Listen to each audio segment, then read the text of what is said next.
Hi friends! ఈరోజు మరి ఒక రెసిపీతో మీ ముందుకు వచ్చాను. అదే బెండకాయ పుల్లగూర. ఈ రెసిపీ చూడాలంటే లెట్స్ స్టార్ట్ వీడియో. ముందుగా ఒక బౌల్ పెట్టి అందులో ఒక 2-3 టేబుల్ స్పూన్ ఆయిల్ వేసి దానిలో ఒక 2 ఆనియన్స్, రుచికి సరిపడా స్పైసీగా తగ్గటువంటివి పచ్చిమిర్చి, ఒక 2-3 టమాటా వీటిని ఒక 5-10 మినిట్స్ బాయిల్ చేయాలి ఆయిల్‌లో. అలాగే ఈ బాయిల్ అయిన తర్వాత మనం ముందుగా శుభ్రం చేసుకున్నటువంటి బెండకాయ ముక్కలను తీసుకోవాలి. ఒక పావు కిలో తీసుకున్నా. ఈ పావు కిలో బెండకాయలను ఇలా పెద్ద పెద్ద పీసెస్‌లా కట్ చేసుకొని వీటిలో వేసుకోవాలి.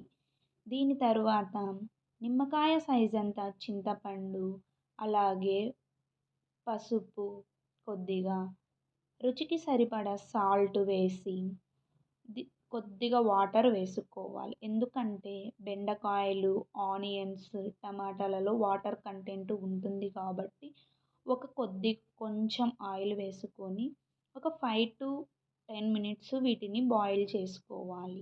ఇలా చేసుకున్న తరువాత పప్పుగుత్తి తీసుకొని ఇలా వీటిని స్మాష్ చేయాలి. దీనిని స్మాష్ చేసిన తరువాత దీనికి పోపు పెట్టుకోవాలి. పోపుకు కావాల్సిన దానికి మనం ముందుగా ఒక ప్యాన్ పెట్టి అందులో కొద్దిగా ఆయిల్ వేసి ఆ తరువాత తిరువాత గింజలు వేయాలి.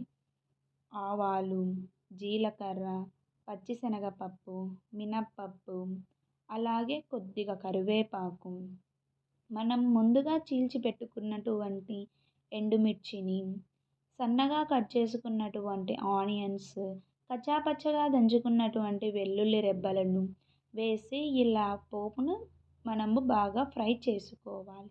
ఈ పోపును మనం ముందుగా స్మాష్ చేసినటువంటి బెండకాయ పుల్లగూరలో ఈ పోపును వేసుకొని ఇలా బాగా కలిసే విధంగా కలుపుకోవాలి. ఇలా కలుపుకున్న తరువాత దీనిని మనము వేడివేడి అన్నంలో కానీ లేదా రాగి ముద్దతో కానీ తింటే చాలా టేస్టీగా ఉంటుంది.